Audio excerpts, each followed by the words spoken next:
Message de Noémie Rodrigo via Sur le chemin de l'éveil. Je t'aime parce que tu es libre.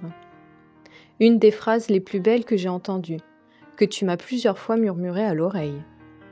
Jamais je n'aurais pensé vivre ça. Jamais je n'aurais pensé que pour aimer, il faut être forte.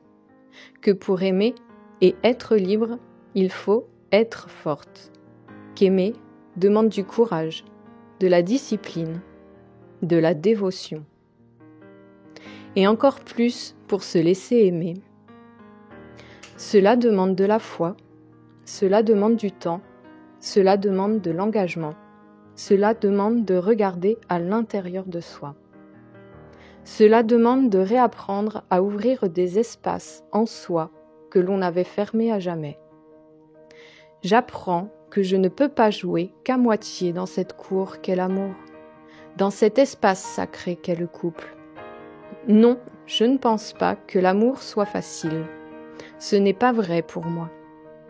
Pour les humains blessés, apeurés, déconnectés et barricadés de protection émotionnelle que nous sommes. Pas pour les humains qui n'ont pas baigné à 200% dans l'amour inconditionnel de leur famille, de leurs amis, de la nature. On ne connaît plus l'amour inconditionnel naturellement aujourd'hui. On doit l'apprendre. Un des plus grands apprentissages de la relation amoureuse est la relation amoureuse que cela demande de développer avec soi d'abord. Cela demande de rester dans son entièreté tout le temps. Et pour cela, parmi tant d'autres, il y a une chose très difficile à faire, le deuil. Le deuil sur la croyance, plus ou moins inconsciente, que l'autre est là pour me sauver, me guérir, me compléter, me remplir. Il est là pour combler les manques, les vides, les blessures de mon enfance. Qu'il doit le faire car c'est son rôle, sinon cela veut dire qu'il ne m'aime pas vraiment.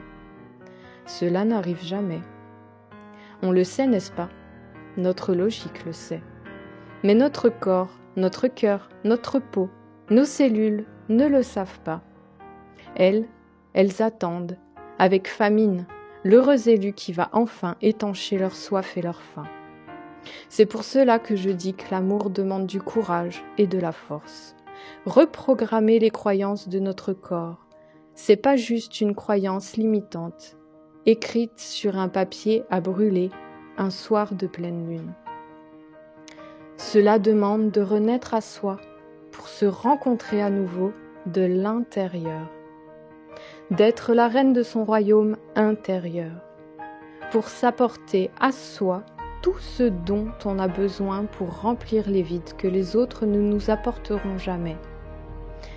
Et ainsi se défaire des attentes portées sur l'extérieur pour remplir son intérieur. C'est cela la vraie liberté. Une autonomie de soi, un des plus grands apprentissages de la relation amoureuse est la relation amoureuse que cela demande de développer avec soi.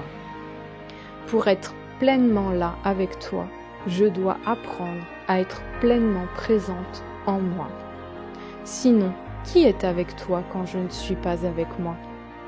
Si je m'oublie pour être avec toi, qui donc est avec toi dans ce cas? J'apprends à ne pas avoir besoin de toi, mais de choisir d'être avec toi. Je m'aime, je t'aime, je nous aime.